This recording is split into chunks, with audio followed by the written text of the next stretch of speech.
계속해서 살펴봅니다. 정부는 하반기 가계대출 증가율을 3에서 4% 수준으로 억제하기로 했습니다.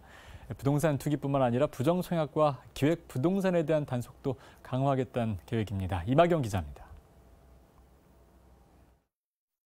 정부가 부동산 시장 안정을 위해 우리 경제의 불안 요인으로 지적되는 가계부채 관리를 강화합니다. 상반기에 9%까지 오른 가계대출 증가율을 하반기에 3에서 4%로 줄이겠다는 겁니다. 이를 위해 금융위는 이번 달부터 확대 시행한 차주 단위 총부채 원리금 상환 비율인 DSR 제도가 현장에 안착하도록 면밀히 점검하겠다고 밝혔습니다. 담보만 있으면 돈을 빌려주는 금융 관행은 이제 더 지속될 수 없습니다. 차주 단위 DSR의 확대 시행을 계기로 갚을 수 있는 만큼만 빌려주는 대출 관행이 뿌리 내리도록 하겠습니다. 최근 늘어난 제2금융권 가계대출 관리도 강화합니다.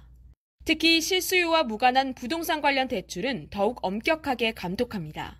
다만 코로나19로 매출과 신용도가 떨어진 소상공인과 자영업자, 무주택 서민 실수요자에 대한 자금 공급은 지속합니다. 이런 가운데 경찰청도 부동산 투기 등 시장 교란 행위 단속을 강화합니다.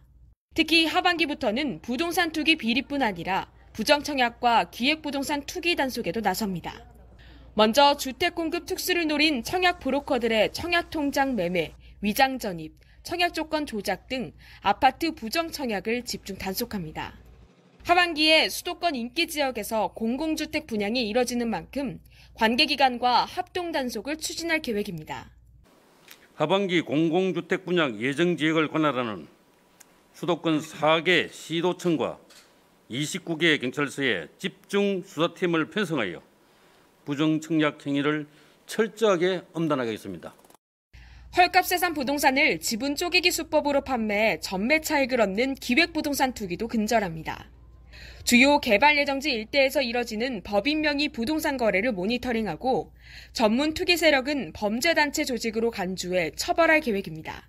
이런 가운데 정부 합동 특별수사본부는 지난 3월부터 부동산 투기와 관련해 3,800명을 단속했고 투기비리 공직자 40명을 구속했습니다. 몰수와 추징 보전을 위해 환수한 투기 수익은 793억 원에 달합니다. 정부는 다음 달 말까지 투기 재발 방지 체제를 구축하는 한편 LH 조직 개편안도 확정해 관련 법안이 국회에 제출되도록 할 계획입니다. KTV 이마경입니다.